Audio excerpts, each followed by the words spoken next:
Good Friday morning. Wake up, Sean, let's go. And guess who's back?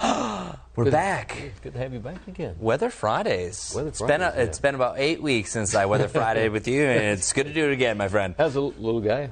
Little guy is great. Yeah, I officially yesterday turned 8 weeks old. Happy birthday. Yeah, I know. JT. I'm so still in awe of that I have this little being in the house. But no, it's good. And makes you happy. We have some good weather for his first Labor Day weekend. Absolutely. Well, pretty if you love baseball, actually got a doubleheader today. Earlier this week, game was rained out, so the Knights taking on the Durham Bulls.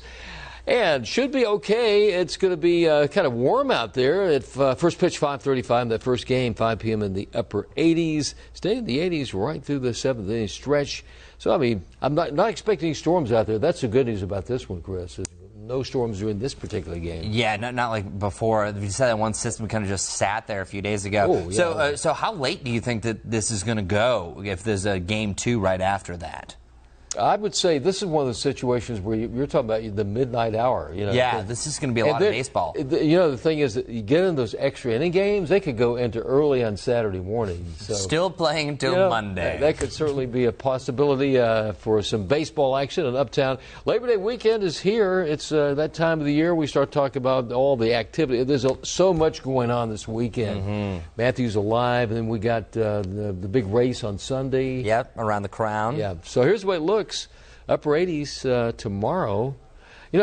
People go, is it going to be raining all weekend? No. This is we've done this all summer, people. Even though it's now September, it's mainly going to be kind of an afternoon, evening type of event, and there's a chance that your neighborhood doesn't really get anything through the course of this holiday weekend. That's why it's really important just to monitor the radar. Still have a backup plan because some of these thunderstorms could be slow moving, where they'll take a while to get out of certain neighborhoods, but it's not a washout by any stretch of the imagination. You can still have a boatload of fun doing anything outside. And if you're on the boat, be weather aware, especially on the lakes. So look at the sky. You start to see those thickening clouds. It's time to think about, hey, you know what? Maybe get a little bit closer to the dock because it could be a mess out there. This is going to be the hottest day of the next 7. Low 90s today. That's good news. So we're kind of leveling off. We get into September. Meteorological fall began yesterday. So at least a little bit of a change in our weather picture. We get to next week, Tuesday, Wednesday, Thursday. We're kind of in that way. Chris was talking about the weather pattern. Heating of the day, get a few storms. We're at least in the low to mid 80s Tuesday, Wednesday, and Thursday of next week. Yeah, and you don't get this on your weather app. I think the biggest thing to mention is how you're going to feel. So even though the temperatures are coming down, this is the reason why you have such higher rain chances.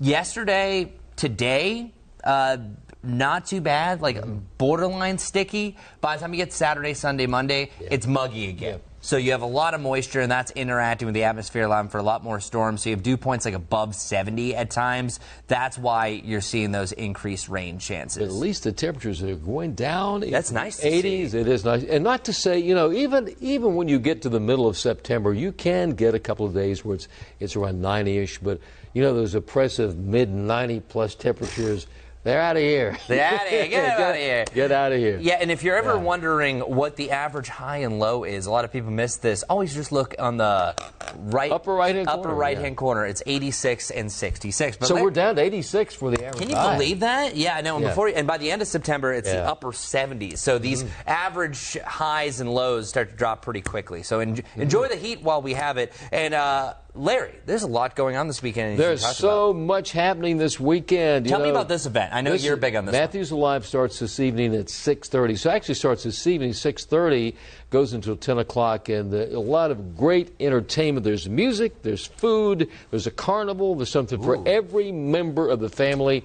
And, even though people like to bring their pets, better not to do that because at this event you don't bring your dogs. It's going to be loud. Then obviously we got tomorrow, Sunday and Monday, all day into the evening. A lot of great beach music and a lot of fun for the whole family. So with that does come some traffic closures. Yeah, right? So you're not going to be able to take South Trade Street really starting in an hour and a half. South Trade Street in Matthews will be closed from East John Street to McDowell Street. And then officially at 5 o'clock, they extend this over to Main Street. And Larry and I were kind of talking about this. Main Street is not one of the main streets. I want to tell you, I've lived in Matthews so long, I didn't even know there was a Main Street until like maybe in the past year. It's a tiny tiny little street there. It's not the main street as in Main Street. Everything's on Main Street. No, nothing is on Main Street. Nothing's on Main Street. Not there. But and as you mentioned, it's what's the starting time? 6:30. You said this evening. Yes. Yeah, so that's why they're already starting the road closures, getting everything ready for that. And then, last but not least, we also have road closures on Sunday morning. This is for Around the Crown. 6.2 miles of roads will be closed this weekend. So 277's a pretty popular way of getting around. Avoid it, right? Yeah, you're not going to be able to because at 8 o'clock the race starts. 8 Sunday morning. And it's not until the last runner crosses the finish line that you're going to be able to get there. But the good news is there will be directed detours to get around this. But luckily on Sunday morning, hopefully you're just getting ready for your barbecue or whatever you're doing. And it's Labor Day weekend, so enjoy it. The unofficial start to fall. I know people don't say that, but yeah, it's really the beginning of that. Oh, no, not a bad weekend. So many things going on. We can't cover everything because there's football, there's baseball. I mean, there's every sport and all the events going on. So have a great weekend. We'll be back Monday morning, very dark, early at 4:30 a.m. Can't wait. Yeah, have a great weekend. Tell the little guy we said.